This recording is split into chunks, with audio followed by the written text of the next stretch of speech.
Bangladesh border guard Kushtia battalion ৪৭ বিজিবির পক্ষ থেকে কুষ্টিয়ার দৌলতপুর উপজেলায় ক্রোফোর্ড নগর সরকারি প্রাথমিক বিদ্যালয় মাঠ প্রাঙ্গণে শীতার্ত মানুষদের মাঝে শীতবস্ত্র বিতরণ কর্মসূচি করছেন। মূলত কুষ্টিয়াতে শীত জেঁকে বসেছে।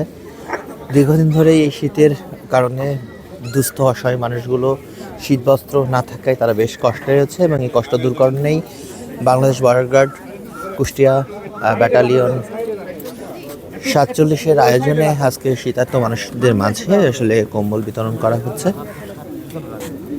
এবং এখানে কুষ্টিয়া ব্যাটালিয়ন ৪৭ তাদের ঊর্ধ্বতন যারা কর্মকর্তারা রয়েছেন তারা কিন্তু এখানে এসে উপস্থিত হয়ে এই শীতার্ত মানুষদের মাঝে কম্বল বিতরণ করছে।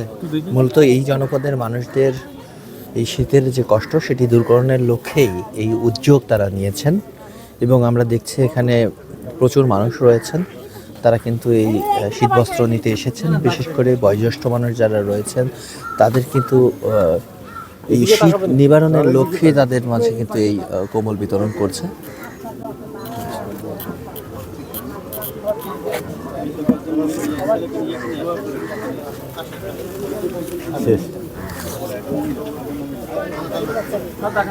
আমাদের বিজিবির মেইন কাজটা আসলে সীমান্তের মানুষের সাথে, এই এলাকার মানুষের সাথে আমাদের চলাফেরা, থাকা, খাওয়া সব কিছু।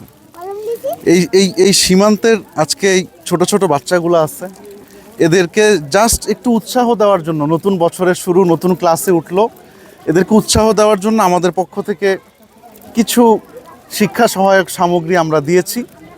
এতে যদি এদের উৎসাহ একটু বাড়ে এবং তারপরে যদি ভালো মতো পড়াশোনা করে, একসময় এরাই তো দেশ গড়বে। এই সীমান্তের ভবিষ্যৎ এদের উপরে নির্ভরশীল।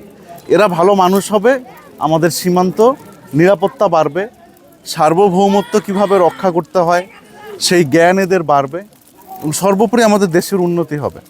আর এই সীমান্ত এলাকায় তো আপনারা জানেন শীতের মাত্রা একটু বেশি। এই জন্য আমরা সবসময় চেষ্টা করে থাকি এই এলাকার মানুষজনকে শীতের সময় একটু সাহায্য করার জন্য, যাতে এনাদের শীতটা একটু নিবারণ হয়।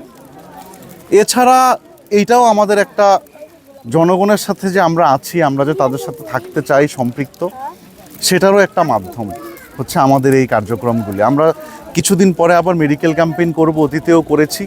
এই এলাকায় তেমন একটা ভালো হাসপাতাল নাই, তো আমরা কিছু ডাক্তার নিয়ে আসব, বিনামূল্যে ওষুধ বিতরণ করব। এই ধরনের কার্যক্রম আমরা প্রায়ই করে থাকি, আমরা ভবিষ্যতেও করব এবং আপনারা দোয়া করেন যাতে আমরা এই কাজগুলি সুষ্ঠুভাবে করতে পারি।